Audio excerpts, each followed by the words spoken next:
มาจอดไว้พี่กราบสวัสดีพี่น้องป้องป่ายเบิร์ดสุขูสุคนจ้ายินดีต้อนรับเข้าสู่ช่องเจซีค่ะมื่อนี้เปิดคลิปอยู่กลางทงเลยพี่น้องเอ้ยทุ่งค่ะพักผ่อนตื่นสวยปวดเพราะว่าร่างกายนะคะเจ็บปวดเพราะว่าร่างกายไปทั่วเฮือนห้างมาบ้านนะว่ามาสู้กันหากบหาเขียดนะจ๊ะขั้นใดกับสิเฮ็ดแหงไว้นะคะแต่ว่ามือนี่นะจักสิได้หรือสิมานขั้นมานกับเป็นย้อนนางค่ะนางแหงขั้นบ่ได้กับสิเป็นย้อนนางที่เก่าจ้าวันนี้นางสาวออฟฟิศใส่เสื้อสูทสีดำนะคะจ้านางกระเทินมาเล่งเลยมาเบิ่งพวกเพิ่นขุดกบมาเบิ่ง ยังบ่เคยขุดกบจักเถื่อว่าอะไรว่าบ้านนาง เบิ่ง หากินอยู่ได้แต่ว่านางบ่เคยไปขุดกบจักเถื่อเคยขุดแต่กับอำมาลาแต่ตอนมาอยู่กับอำมาลาพวกขั้นได้ก็สิเป็นย้อนนางค่ะมื่อนี้ขั้นบ่ได้เขาก็สิโทษนางคือเก่า ใส่นาง จ้ะ กินหมานได้เราไปใส่กับน้องกับหมาน สลีนกา เพื่อมันสิบ่หมาน นางนั่นมานป่าอยู่ได้ ไปใส่กับหมานได้จอดสิหมานมาจัก มื่อนี้ฮะลงมานี่ละทงหน้าโน่นนี่ ขุดรถบ่เฮ้ย ฮะ หรือว่าแย่บังก่อน กระเบิงหูได้มันเจียงเจียงจนเคี้ยวลืมๆคือยี่ยามาล่าน่ะคุดรูดมีกบ จ้า ตามบ่เกี่ยงได้ มันเขียวบ่เขาพื้นมา สวัสดีจ้ามันลงทงลงทางอีกแล้ว ลงทงแล้วตะกี้วันเจ้าหัวเฮาให้นางนอนนะเขาว่าเอ้ามานับกัน แล้วก็มาจังม่วน ทงนาแดนนี้มีกบหลายบ่อแต่ว่าขาดเม็ดฝนแล้วกันมันเริ่มแห้งได้พี่น้องเอ้ยมันแห้งมันเหือดมันแห้งเลยนะคุดเลยนะเจ้ากะหาอยู่ด้วยนะเนื้อไส้น่ะเอามาอีกซองอันอยู่บ่จักสิได้จักตู่มองอันทางหน้าอันเอ้ยได้น่ะกะมันแห้งเลยเด้อเฮ้ยในหน้ามึงน่ะกะเป็นตาบัดนั้นเฮาจังคันบ่ได้เฮาก็ขี่รถขึ้นไปป้าไปหาอีก โอ้ยจะมันรูดตีนี่ อบแอบอบแอบอบแอบคือห้องแล้วสกบหนึ่งพระท่านได้ห้องเลยมาแล้วก็สิให้นี่ออกเป็นมือกล้องให้คือก้าวนะจ๊ะ เมื่อคืนนี่ได้ แน่นั่นแล้วมันจังสิได้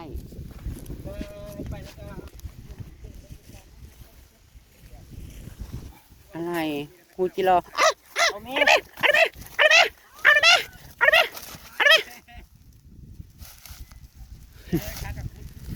เขียดอีโมตัวใหญ่งานกล่องนี้จะกันไปได้ปะ เอาไปหาจุกเขียดตามหูขุดแล้วนะเอ้ย พาละไงของเฮากับเป็นตานั่นแม่นอู้เขียดกับมันตัวใหญ่เนาะนี่มีอยู่ปะจัง เห็นไงคำว่าตัวใหญ่ อู้มีกี่โปมนี่มีเขียด เขียดปักจูด้วยหูแบบนี้นี่นะ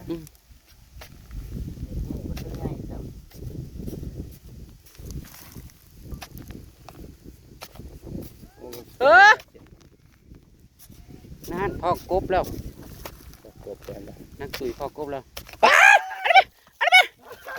คุบเขียด มวนแต่ตอนไล่คุบเลยพี่น้องเอ้ย โอ้ยตัวใหญ่อะลิเขียดนะ อุ้ยเอาตะเขียดนี่เฮ้ยลายปิ้งกินกับตำบักทั่ว ปิ้งกินกับตำบักถั่ว นักตุยพ่อกบแล้วพี่น้องไปพูดเบิ้งให้คอยดูนี่นี่เพราะว่ามันพูดกันทั้งพี่คุณละโทรมากระเจ้าเดินในหันนะมีไฟอยู่บ่ครับมึงเอาลิ้นแตะมาดูละมีบ่วะ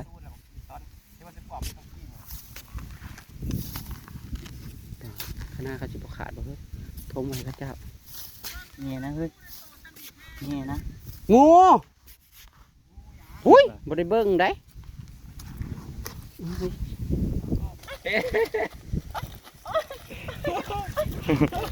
จะออตาไหล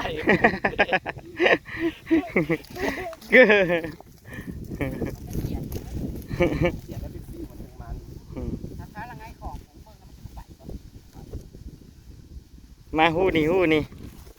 นี่หู้นี่เกี่ยงแห้ง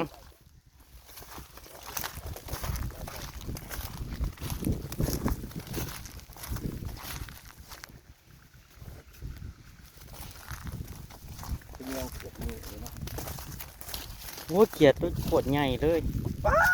ไม่เฮ้ยเอาแม่เฮ้ยเอาแม่เอาแม่โอ้ยไม่คุยเอาเชือก มันไหวกระยานจ่ายแล้วกู เดี๋ยวหนึ่งข้างๆกันนะ เอาขี่รถจะมาขึ้นตามวันท่าน่ะเขียดนะหลายแล้ว เห็นบ่หาเอาเขียดเนี่ยบ่เอากบดอก เอาเลยได้นี่นะ เอาไปปิ้งไอ้ตำมักถั่วมันก็บดขัดเลยเขียด หาคุณแต่คุณกิโลห้างไรเกียด ให้มันโดดออกโดดเฮ้ย มันจะได้ไหลคุบสิ แล้วก็ นั่นโอ้ยพุ่นนะพุ่นโอ้ยข้างหลังนี่ฮะนั่นคือตัวน้อยแต่ตัวนี้ตัวบ่ใหญ่ มึงหามึงเงาเมื่อย้อนเด้อว่าปลาอยู่บ่ดีนะ ยังอยู่บ่ซ่อนกันบ่คุยจิโปมก็คือหลายเถอะ งานนี่มันไข่เนี่ยมันจะปูนะมันเก่งที่ขาหลัก ไปกูแน่กูเหนื่อย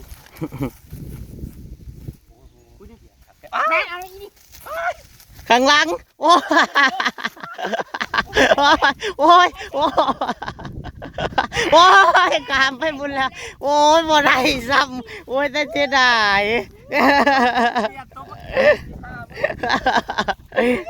โอ้ยเจ้าคือคุบบ่ได้นางบดเตียนเขียด เก้อ โยอยู่หน้ามันก็เฮ้ย โอ้ย ที่หล่ออ้น จีหลอนลายเลย มันอ้นอยู่เพื่อนมันได้จากโผล่อะไรเงี้ยนี่นะ เด้อหูดีขามาลัดเด้อ เมื่อกี้นี่นะบักตัวบักใหญ่เต๋ออยู่เอาสุดบ่ ที่หล่ออ้น มันต้องหากู้เก่งเกียง ได้คุบมันเดียวก็เมื่อยเติบอยู่เด้อ นั่นเอาไปย่า เมเซียวไปไว้เมเซียวปิ้งเลยตายอยู่ ตัวใหญ่อะลีหาเอาเขียดเฮ้ยหาเอาเขียดงานห้องอย่าร้องสิจ๊ะ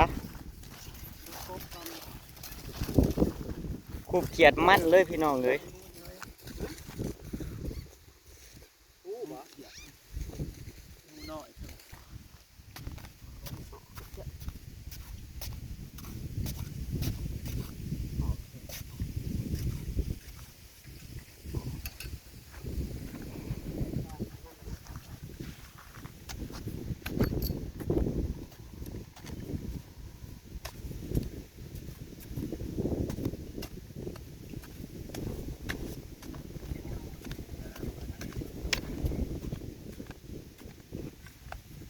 นี่โอ้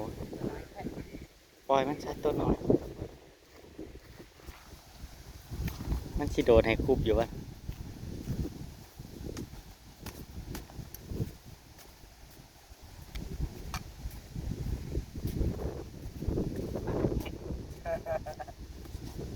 ได้บอกกบนะ โบมีเอา ที่ได้ซะ ก็มาขีดตัวขัก แพงมันจะเกิดขึ้นห้อยดู นานสิมานกบแล้ว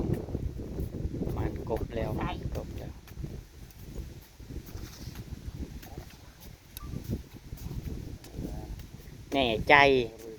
มันสิมีว่าคนเยื่องนั่นกบรัก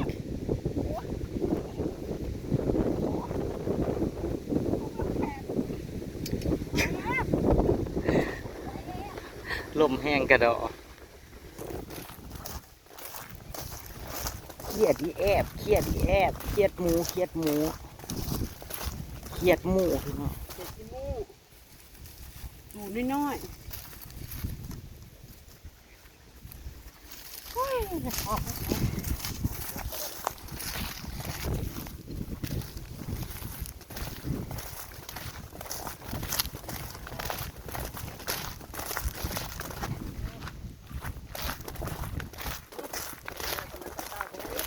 ตัวบักใจ โอ้ย ตัวใหญ่ ใหญ่กบใหญ่ มันจ้า มาจ้า มื้อนี้เจ้าคือลิ้นการแท้ ตอนนั้นคอยก็มากบมันเล่นๆงู โอ้ตัวนั้นแห้งแล้วเฮ้ย เอาห้ามบ่ได้ฮักขาบ่ เด็กเด้ ฮะได้2โตล่ะ โตนี่อ่ะ อ้าวแม่นบ่ อันนั้นก็ใหญ่โตแล้วเหรอ อันนั้นมันไปแล้วไม่ได้ให้พา ผ่านเขียดแน่นอน ผู้ ผู้ ใหญ่ อยู่มัน ให บ่ ญ่ ใหญ่เนาะ โอ้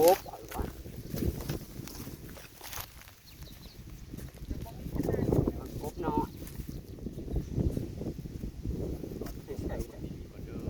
เขียนโจกเด้ออยู่ในเทิงนะผมจะนั่งบดโจกนำมากบพักแน่ เขียดน้อยอ้ายไปนะ มาแล้วพอนั่งลิ้น2แส แม่นบ่ ตัวพักใหญ่เฮ้ย อืม ต้องการเตรียมมือตีนี่ พูนเฮ้ย อันไหน เอาแม่ เอา หันตัวหนึงเอาไปอาดอยู่หันตัวเอาอาดได้ไว้แน่อาดให้ได้ โอ้ยโอ้ยโอ้ยโอ้ยโอ้ยโอ้ยอาด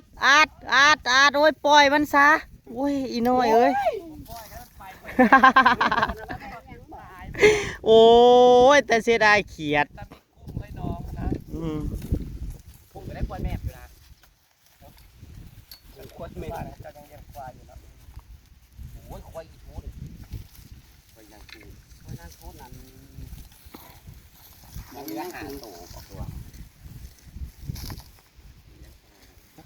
มันกบซ่อน2ซ่อน3เพราะไอ้งูคือใหญ่แท้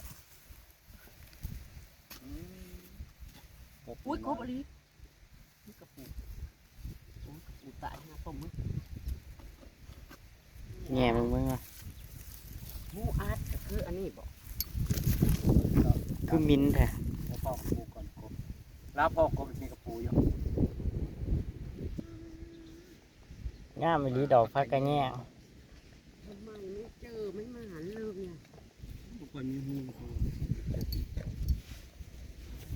ปากแข็งแรง พี่น้องสะอ้อนเด็กคืองามคักแต่เขาเรียกดอกอหยังดอกหญ้านี่มันมีสื่อป่ะพี่น้องเขาบ่จักสื่อเขาหูแต่ว่าดอกหญ้า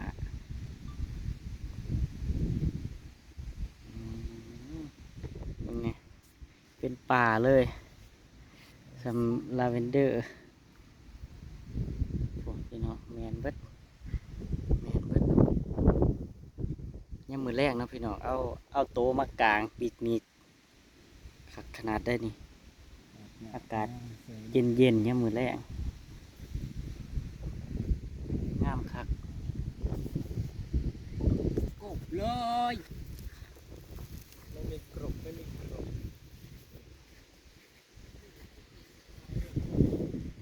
ดอกหญ้า แต่เกาหน้าเหือแบบนี้กบตัวใหญ่กบลายหน้าเหือเราบ่มีกบพอโตพี่น้อง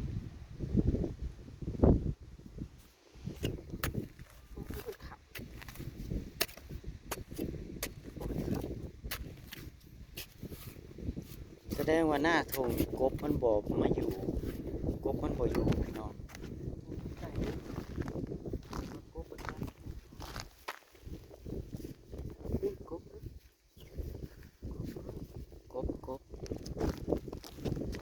กบจริงๆด้วยกบมันอยู่ในขี้ตม มาแล้วจ้ะ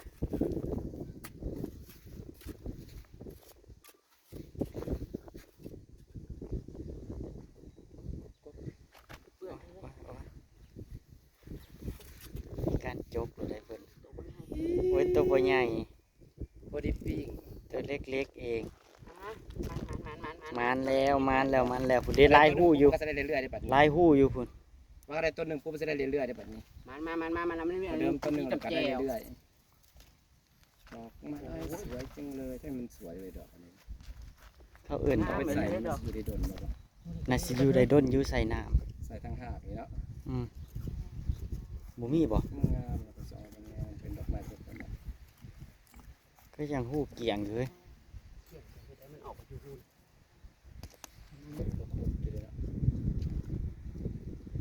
ตุยๆฮอดใส่แล้ววะ ผูกอยู่ข้างทงเพิ่น ได้สิมานแล้วเพิ่นนะ เราได้ตัวบักใหญ่ สิบ่มีบ่สัก2ตัวได้หม่องนี้ผู้เกี่ยง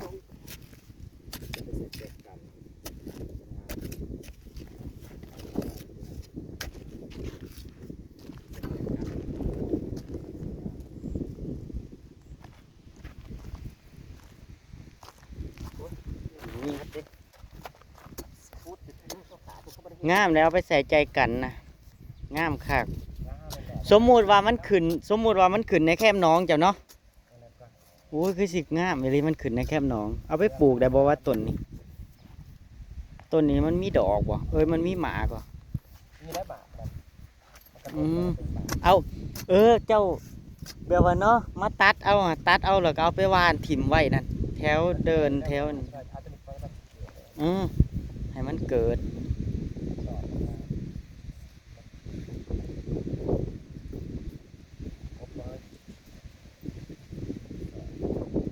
เล็กก็จะประมาณมือนี่เล็กก็จะประมาณ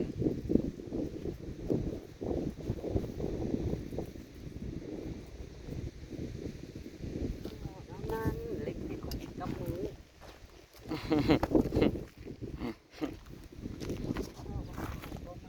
เรือมันบ่ได้ยินเสียงเห่าบ่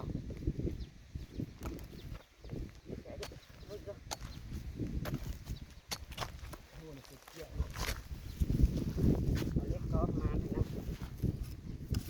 ต้นที่สอง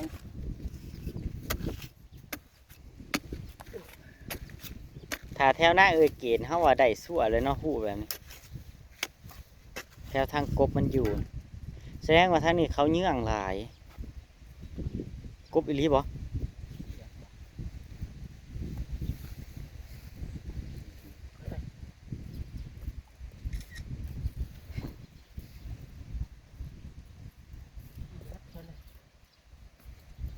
อยู่หูนั่นน่ะเอาไม่ได้ กบอีเขียด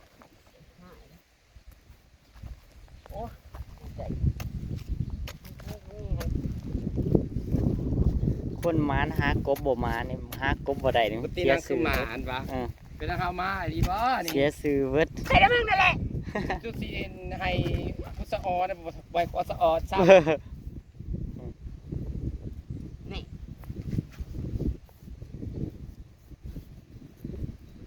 โอ้ยพี่น้อง แย่หูเด็กใส่หมดเป็นหัวปาดมึงนี่แหละเอ้ากูบอกว่าอย่ามา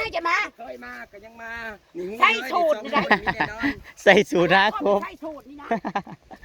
สูตรมหากบ เกิด ไม่ได้ตั้งใจมารอบหน้าสิแต่งตัวจักเต็มแล้วสิมาขุดน้ เที่ยวเมื่อเด้อ ำแข่งขุดแข่ง เขาบอกใส่ชุดสีแดงมึงน่ะ เจ้าต้องใส่สูตรสีแดงเจ้า แข่งนั้นตัดตาย สูตรสีแดงปลายฝ่าเจ้านั้น มันต้องแง่มันต้องเป็นข้าวเอาไว้ มันกระถือโตมัน เอาได้ไหมเอาได้ไหมเอาได้ไหมเอาได้ไหมมันจะต่ำโตมันก็ลุกออก โอ้ยโอ้ยโอ้ยโอ้ยโอ้ย เอาพิษไหลคุกกกัน ป่าแล้ว สาวฟิตไล่ขุดไล่คูบกบใส่สูตรไล่คูบกบ บ่ได้ซ้ บ่ได้ซ้ ำโอ้ย ำโอ้ยตัวดีบ้า พรเข่าพี่น้อง นี่ได้ นี่นักเบิ่งในเข่านะเป็นหมายเป็นห่วงขนาดพี่น้องย่าวขึ้นไปเถิง เอาเขาเข้าไป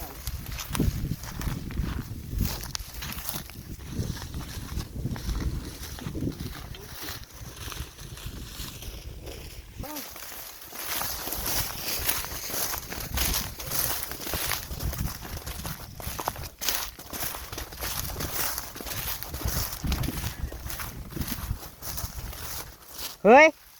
นี่มาเอากบนะแม่นางได้6 โตแล้วพี่น้อง คือหมาถ้ากบแล้วหันนะนางเอากบได้นั่นนะปีดนางคือหมานแต่เหมือนนางคือลิ่นการแท้ ชัวร์ มันจะหันใจเป็นได้ ชัวร์ สัก10%กบบ่นั่นกบ เด้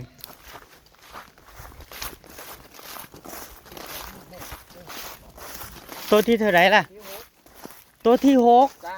นั่นคือหมานแท้เฮาอันไปหอดปุ่นได้กบตัวนี้ตัวเดียว กบอะไรบ่ อ้าวกบอีหลีเฮาเห็นหูกบอีหลีตัวที่หกพี่น้องปี๊ดสิได้เต็มของละโอ้ยแลนอีกพี่น้องผู้ที่คอยเห็นนางบอกว่าบ่แม่นกบคอยเพราะว่ากบ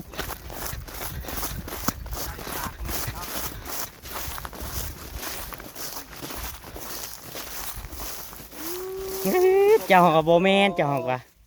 ปากแม่นหรือเจ้าในภาพยาว โอ้ยกบหาต่อย กบคาโต้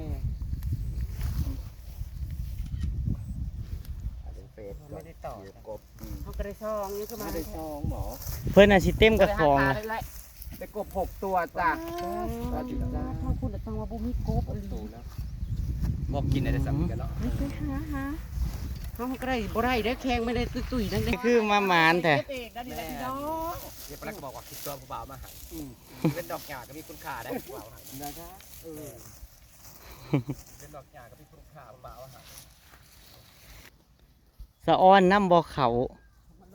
อีหยังสมาลมคักลมแน่แต่เบิ่งแน่ทุกไห้เลยบ่ไหวเด้อผู้พี่น้อง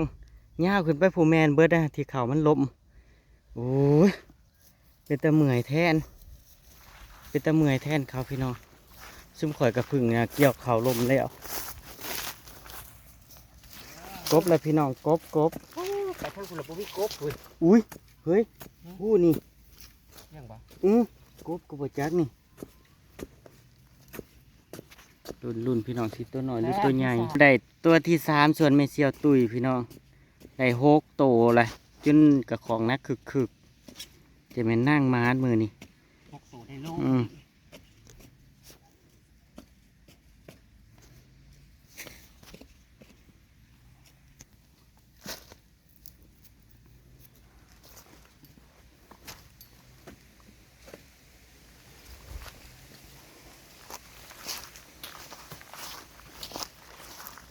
ผู้เลิกค่ะปวดเหี่ยวกับปวดเหี่ยวเดียวนี่จนคนลูกเลย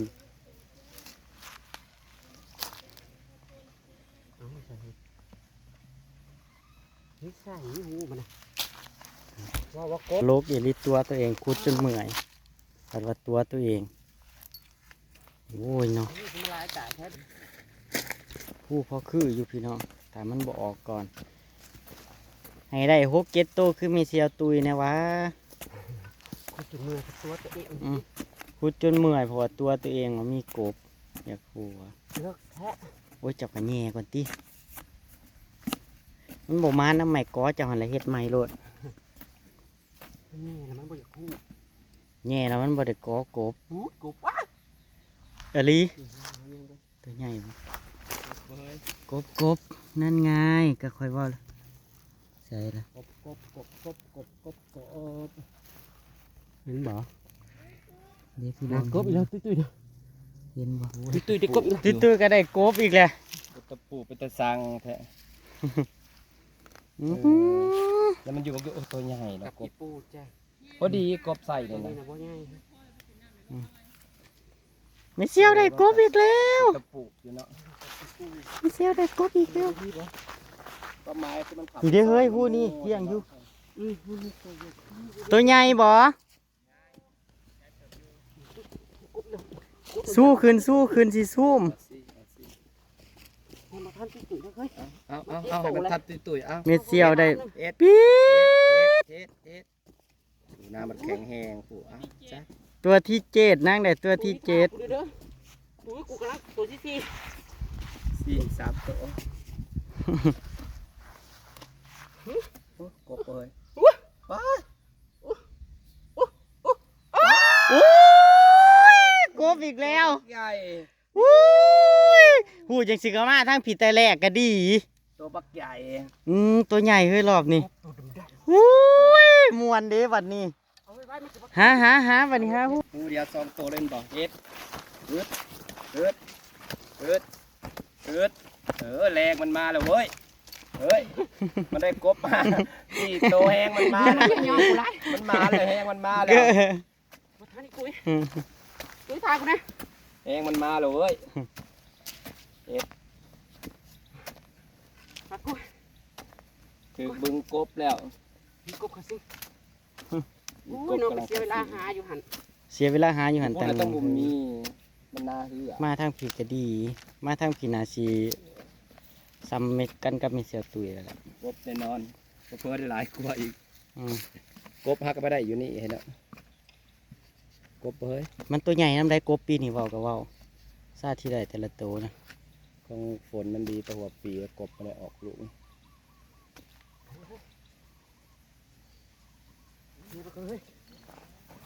ตัวตัวเองหรือเปล่าก บไปรีบ้า เอาไหมเหรอ อาลี กูได้เด้อกูสิฮอดมึงแล้ว อาลีบ่ กบ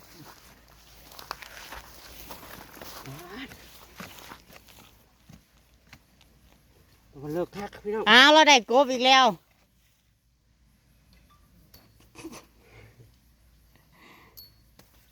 รอลุ้นตัวจะใหญ่หรือเปล่า ซุ่มเจ้าน่ะตัวที่เท่าไหรละอาจ ปีดตัวที่ ดี๋ยว เจ็ด กระทั พี่น้อง ตัวที่หา มีเสียวตุยได้ตัวที่7แล้ว มันเป็นตัวที่หา เฮ้าตัวที่หานี่เนาะอืม ยืดเอาก็ อืม ยุกขาขึ้นมึงแหน่เลิกอยู่ได้พี่น้องเลิกอยู่ กบ ใส่โอ้ยตัวใหญ่ ได้ปะนี่ตัวใหญ่เลย อ่านดูเฮ้ยสิกินแคบเอา ตัวใหญ่ อืม กบตัวใหญ่เลยกบปีนี้เลย คือตัวใหญ่แท้ ที่หาแล้ว ตา เฮ้ ม ย มาจริงๆแล้วตัวละ 5 ตัวแล้วไม่เสียวก็ได้5 ตัวแล้วหันกบอีกแล้วบ่นั่นซุ่มนั่น2 คนน่ะกบได้นั่น อีก2 ตัวอีก อ้ายตัวที่8ไม่เสียวตุยแต่ตัวที่8เอาตัวที่เท่าไหร่วะ ก็ตัวที่หาตัวที่หกคุณ กบ ตัวที่หก ตัวนี้ โอ้ยได้อีกแล้วใส่เอาไหม ตัวใหญ่ที โอ้ นี้ ย ใหญ่กว่าจริง โอ้ยเสียเวลาไปหาอยู่พุ่นเนาะฮะ ซอสเนื้อสัตว์ ทุกคนบนรถได้ เอากบสอนกัน ทอดจ้า โอ้ยสอนกัน ซอดจ้า พี่น้องสอน ตัวที่เก้า ได้เก้าโต เฮ้ย นี่เสียตุยได้เก้าโตสอนกันพี่น้องหูมันสอนกัน2 โต อุ้ยซ้อน ซ้อนดิ นี่แหละนี่ตัวที่10นี่สีน้ำมาติด อืม ปึงซึง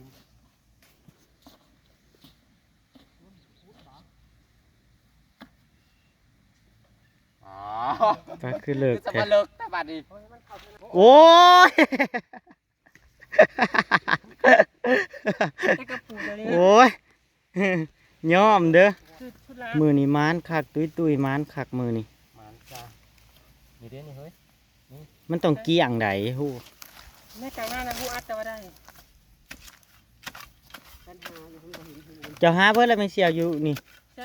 นั่นน่ะ จักแล้ว ไปเบิ่งดูเฮ้ยรอแคมๆแล้วยังบ่ทันหา คนสิบ่แยกสิกดจดถึงโลด อ่ะกูมันจำเจ้าบ่เมื่อใจขนาดนั้นเลยบ่ อืม ก็ต้องแง่กบแท้แน่นอน มันลอยอยู่แล้วครบนะหูนี่นะโอ้ยบ่อยากว่าเดี๋ยวจะมันซ้ำหลังมือเด้ โอ้ย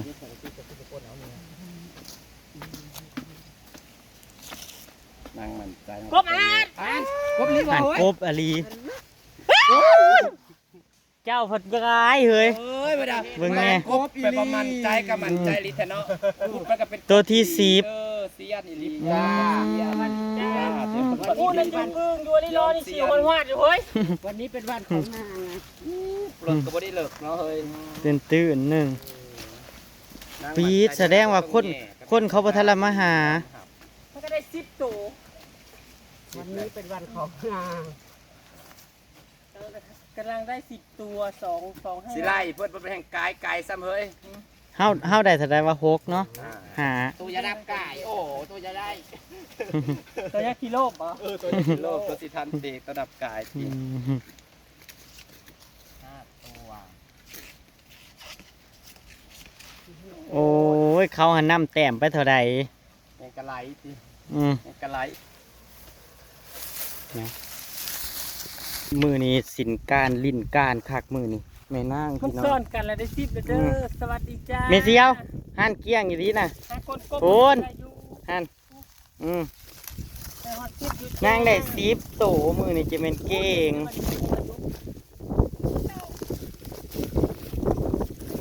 เก่งกระดอ เห็นหน้าก็ได้หลายตัวอยู่เด้อ แม่นบ่แล้วก็ได้หู้สอนคำนั้นได้หู้สอนกันนำได้เสียวตุยนะพี่น้องแม่นบ่มันเบิดทงบ่ไหว้เด้วยสิเกี่ยวจังไดบัดนี้ เป็นตะเมื่อยอะลิ ร่วมบัดบ่ไปน้ำกันเนาะ ล่มไปคนละทางไดคุยกันสิมาเลือกโอ้ยตายแล้วอาทิตย์หนึงแล้วอยู่บ่นี่ถ้าจ้างคนนั้นแล้วอยู่อ้าวได้กบอีกแล้วกบไง ตัวที่6นี่ ตัวที่6 มีแต่ไส้แบบพอดีปิ้งอะไรกบเนาะมีแต่ไส้แบบพอดีปิ้งอะไรหรอก บไงกบไง ตามแม่เสี่ยวไปติด6ตัว อีก4ตัวอีก4ตัวหาอีก4ตัวลุ้นให้ได้10พี่น้องมาเขาอยู่หู้นี่แหละ ตัวที่7จงมาตัวเด้อขนาดล้มอายุ เจ็บแน่นอนโอ้ยคือหากบม่วนแต่มันตัวใหญ่น้ ปีนี้แหละกบใหญ่เนาะ ำ กบมัน ปีกายนี่ก็ว่าม่วนแห้ง ดี ละ แต่ว่าปีละกบมันได้เกิด กบลังแข็ง มันแก่แล้วเกิด โอ้ย มีซ้ พี่น้องปีนี่กบสมาโพดเถอะเพิ่งแน่ในกระคองแล้วนี่เต็มได้พี่น้องมึงแน่นักคือมึงดูเอาหลอดเสียงมา โอ้ยเจ้าหาขายบ่ เอาแล้ว เจ้าเบิ่ง ไปหา แล้วคุดแต่แถวนี่เบิ่งแน่ในกระคองแล้ว เหลื เว้ อย ของบ่ยะ มันเหลือของ อ๋อ ปีดในทางพี่น้องในของมันเต็ม จุดเหลือของ จนเหลือของ นี่มันก็มาบ่ ได้6โตข่อยน่ะได้6โต ข้าวหน่อย กบหา6โตนี่นะ เอออันนี้เขามัน5-6โตไม่อ่านนะก็ จะอ่อนจังเลย เล่นเขาเป็นหนูเนี่ย ไปพี่น้องสรุปก็ได้กบอยู่6โตพี่น้อง ได้6โตไม่น่าได้10โต ไม่นั่งได้10 พอทันจังผู้จะอ่อนไม่แน่นะ สะอ้อนไม่ใหญ่แล้วได้จนเหลือกับของพี่น้อง ติดตามคลิปหน้ากันแล้วกันพี่น้อง ที่แรกบ่คิดว่าสิได้นะคะ